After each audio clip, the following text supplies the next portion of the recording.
Jam 9 pagi, kita berangkat dari Semarang Barat. Dengan persiapan yang cukup dan motor Bistrit yang setia menemani. Dengan udara pagi yang masih lembut dan di antara suara mesin motor, aku merasa hari ini akan jadi cerita yang indah. Tepat jam 10 pagi, kita sampai di Jalan Curug Sewu. Di sepanjang jalan, pohon-pohon rindang berdiri seperti payung alami, membentuk lorong hijau yang bikin perjalanan terasa lebih sejuk dan tenang.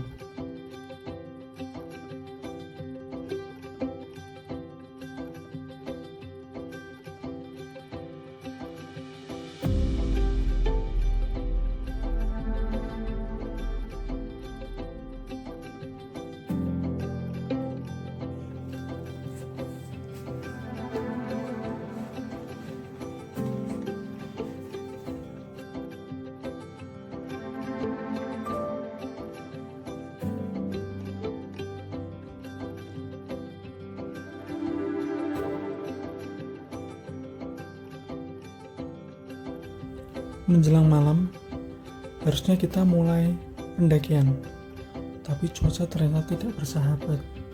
Langit gelap, angin mulai liar, dan hujan turun pelan lalu deras, seperti memberi tanda bahwa hari ini bukan waktunya. Pagi berikutnya, langit sudah benar-benar cerah, biru muda membentang luas, seolah alam sedang meminta maaf atas hujan semalam. Setelah menimbang waktu dan kondisi, kami putuskan untuk pendakian jam 8 pagi. Dan kali ini rencana kita TikTok karena waktu kita memang terbatas.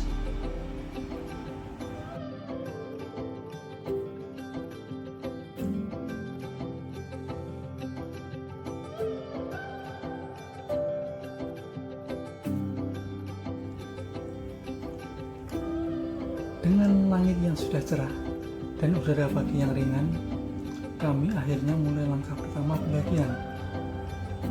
Titik start kami ada di Gapura Rahayu, gerbang kecil yang terasa seperti pintu masuk menuju cerita baru.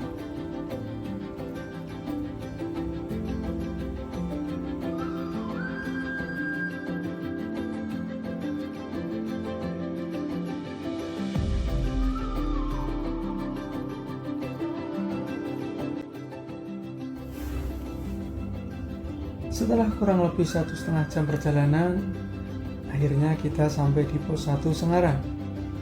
Langkah demi langkah, sejak Gapura Rahayu terasa panjang, tapi sangat menyenangkan. Di sepanjang jalur, suara dedaunan dan hembusan angin jadi teman yang setia.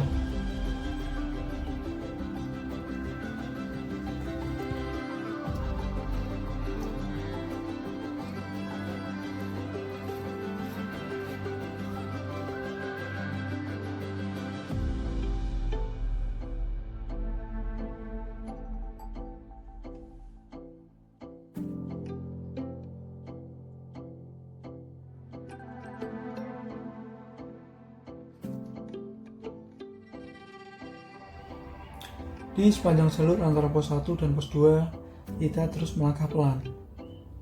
Keringat mulai turun, kaki terasa naik turun, tapi anehnya hati justru terasa lebih lega. Pemandangan di sekitar begitu hidup. Daun-daun yang bergerak pelan, suara ranting yang patah, dan angin yang sesekali menyapa wajah. Di momen itu, kita merasa meski langkah terasa berat, alam selalu punya cara untuk menenangkan hati.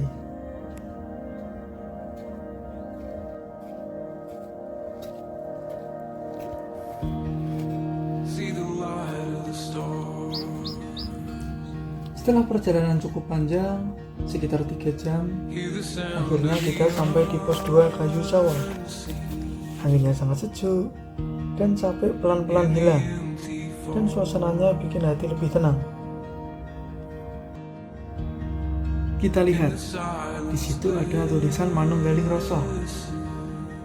Artinya, menyatunya rasa, capek, lega, dan syukur yang ketemu di satu titik. Sederhana tapi ngena.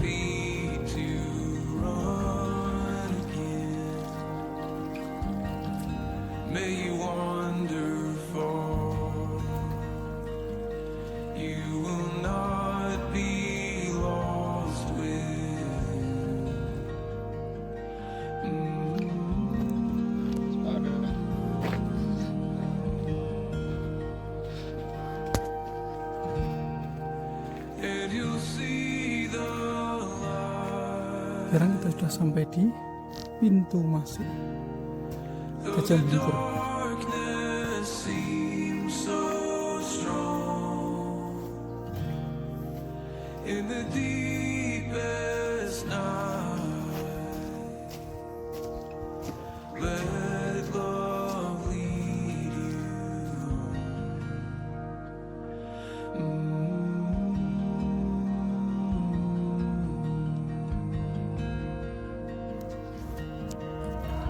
Menjelang pos 3, jalannya mulai terasa menantang.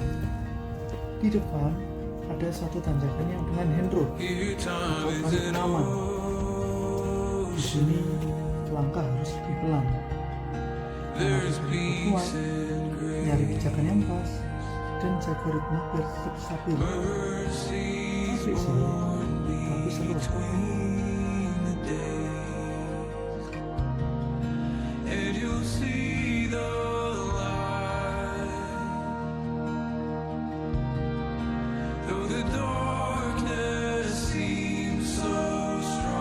Akhirnya kita sampai juga di Pos 3 Sumbing.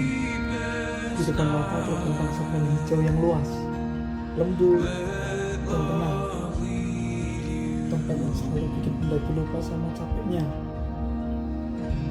Angin di sini lebih ramah, bawa aroma tanah basah dan kabut yang pelan naik.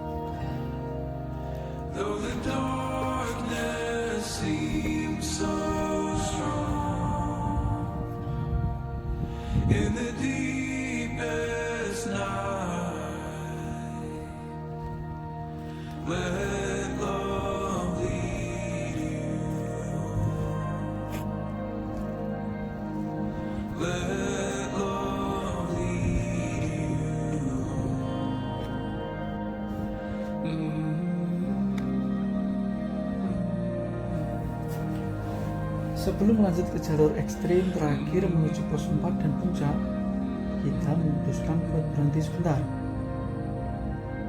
Badan udah mulai goyah karena dari pagi kita belum sarapan sama sekali. Di savana pos 3 ini kita nyeduh kopi panas dan masak pop mie. Makanan sederhana tapi rasanya nikmat ketika kita di ketinggian.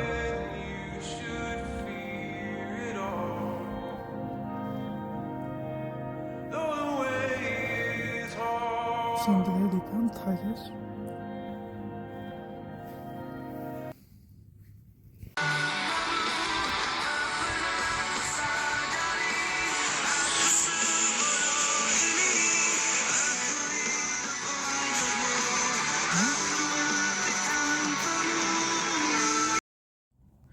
Setelah tenaga pulih, kita lanjut jalan lagi.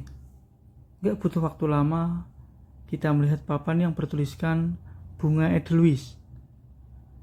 Pengingat bahwa di balik kerasnya pendakian selalu ada keindahan yang dijaga. Ia tumbuh di tempat dingin dan sepi, namun tetap setia berdiri.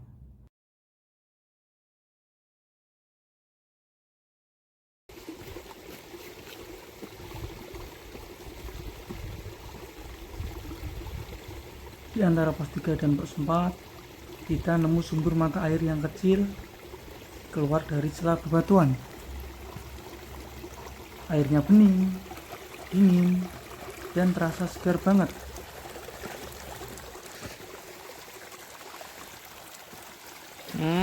Segarnya. Segar, guys. Di ketinggian 3100 mdpl, jalurnya mulai berubah. Tanah makin miring, batu makin rapat, dan setiap langkah harus lebih hati-hati. capeknya kerasa.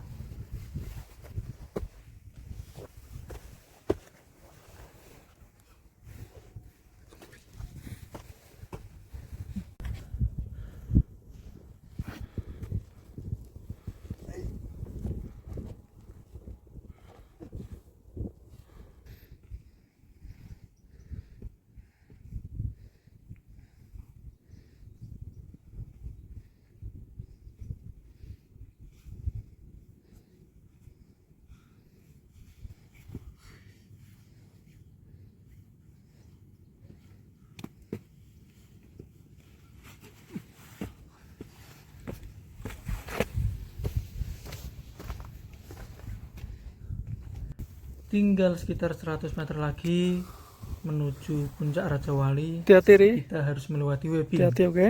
tali pengaman yang dipasang di jalur terjal.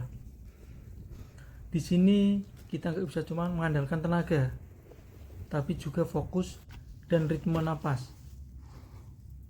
Bagian ini jadi pengingat bahwa semakin dekat dengan tujuan.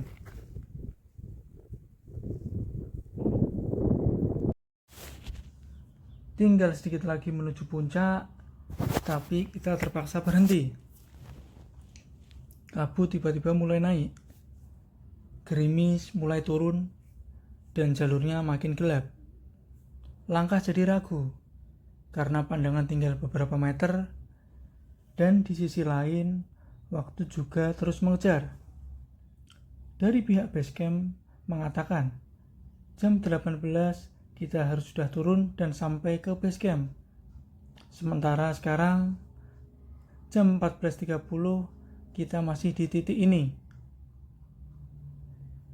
Akhirnya, kita putuskan untuk balik turun. Kadang, gunung mengajarkan bahwa nggak semua puncak harus dipaksa dicapai. Karena pulang dengan selamat dan pasti juga sebuah kemenangan.